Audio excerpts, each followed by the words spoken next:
Hello friends, I hope you're enjoying your snow day. Because we've had a lot of snow days, I want to give a couple of lessons over video so that we don't get further behind. This video will talk about the process of finding antiderivatives. Essentially, we will be reversing the derivative process. Consider this problem. F prime of x equals 2x. What is f of x? Take a moment to see whether you can find a solution to this problem. Here's mine. Wait, that wasn't your solution? No problem. Just take a moment to check that your solution solves the problem by taking its derivative and seeing whether the derivative of your solution is in fact 2x. Here's my check. I'll bet that your solution checks out also. Maybe you had f of x equals x squared, or f of x equals x squared plus 1. Here's another solution, and another, and another, and another, and another. Actually, there are an infinite number of solutions to this problem. The fact that there are an infinite number of possible solutions raises some uncomfortable questions. How many solutions are there? What could they look like? Could there be some weird function out there that possibly has a derivative of 2x? This is uncomfortable because we remember that solving in math means finding all of the possible solutions to a problem. We're going to explore these uncomfortable questions a little bit. First, we're going to prove a couple of theorems. Then we're going to create a little bit of notation to describe our problem. And finally, we'll come up with a method, a pretty simple method, for solving our problem. Let's start by reviewing something that you already know, the mean value theorem. You remember it, or you should remember it. Say it with me. If f of x is continuous on the closed interval a to b and differentiable on the open interval a to b, then there is a c in a to b such that f prime of c is equal to f of b minus f of a all over b minus a. You probably also remember that we had a picture for the mean value theorem that looked like this. We have a curve f of x that is well behaved, in this case on the interval -1 to 1, and because it is well behaved, that is continuous and differentiable, there is a point somewhere in between -1 to 1 so that the slope of the tangent line is exactly equal to the slope of the secant line. Now, we're going to use the mean value theorem to prove what seems like a pretty obvious result. If a function has a derivative of 0 everywhere, it cannot change. Let's say it like this. If f prime of x equals 0 on the closed interval a to b, then f of x must be a constant on a to b. Here is a picture of our theorem. You can see intuitively that the only way for a function to have 0 slope everywhere is for the function to be a horizontal line. We're going to prove this result by using the mean value theorem. Take any 2 points x1 and x2 in the interval a to b. Now, since f prime of x equals 0 on all of a to b, it is certainly differentiable on the interval x1 to x2. Since it is differentiable, it is also continuous because differentiability implies continuity. So, the mean value theorem applies to f on the interval x1 to x2. And now something wonderful happens. There is a c in x1 to x2 such that, say it with me, f prime of c is equal to f of x2 minus f of x1 all over x2 minus x1. But now, f prime of c is equal to 0 for every c in a to b. This means that the fraction on the right is equal to 0, which in turn means that f of x2 is equal to f of x1.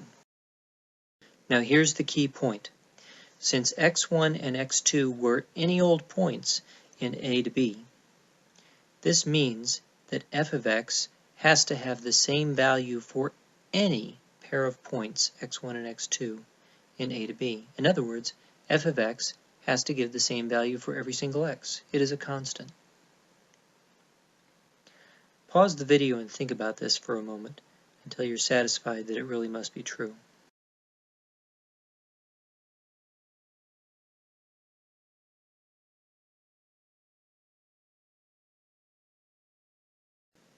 Welcome back from your thinking time. Remember that our original problem was find a function f of x such that f prime of x equals 2x. And you remember that we had some anxiety because there was more than one solution to the problem.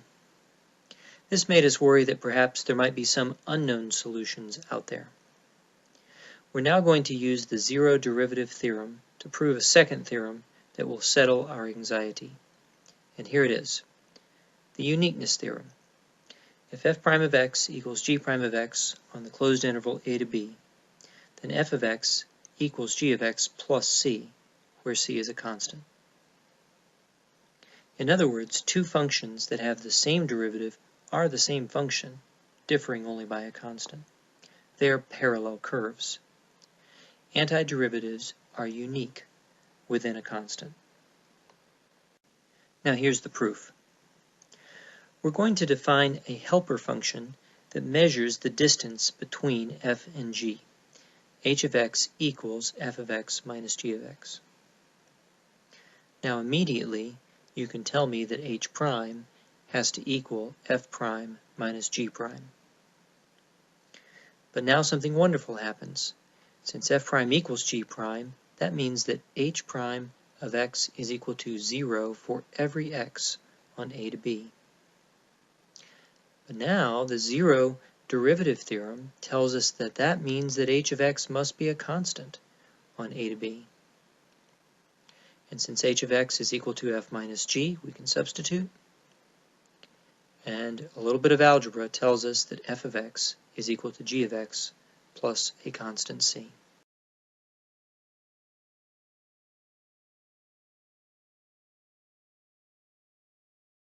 What does this mean?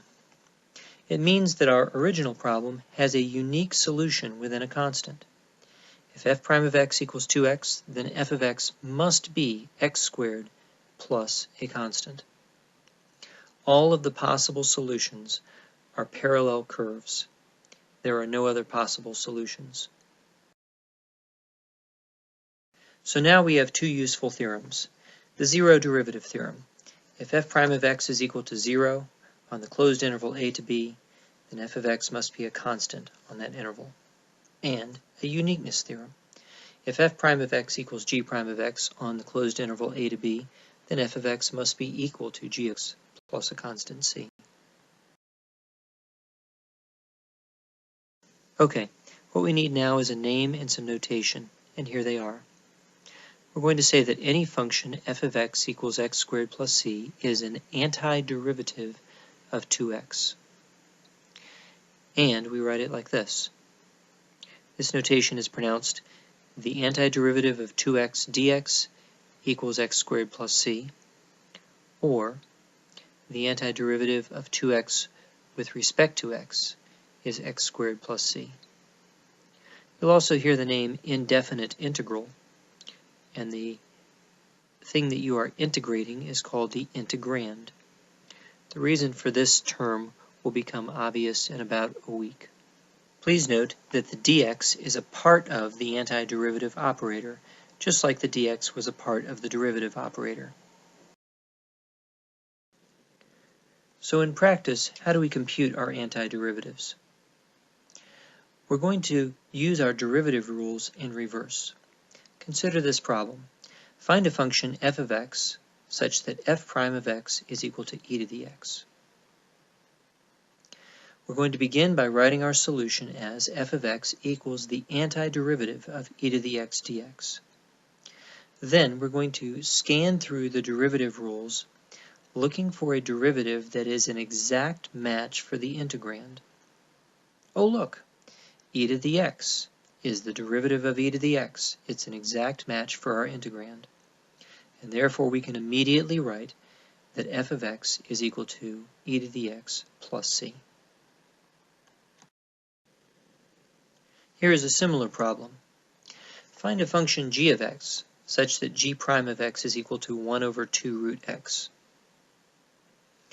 Again, we begin by writing our solution as an antiderivative.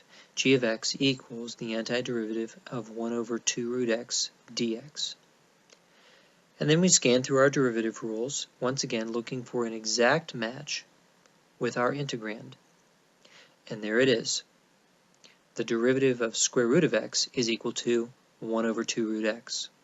So we can immediately write our solution as g of x equals the square root of x plus c. The process of finding antiderivatives is as easy as scanning through the derivative rules, but you may have a couple of questions. If you have any questions, feel free to email me or ask me in class, but email would be good. Here are two final questions that may have occurred to you. The first is, what is the meaning of our constant c, and how do we find it? We're going to address that question in the next video. The second question you might have is, what happens if the integrand is not an exact match for one of our derivatives? That question we're going to address over the next couple of weeks. Essentially, what we're going to do is to use algebra and a little bit of calculus to force our integrand to fit into one of the derivative rules.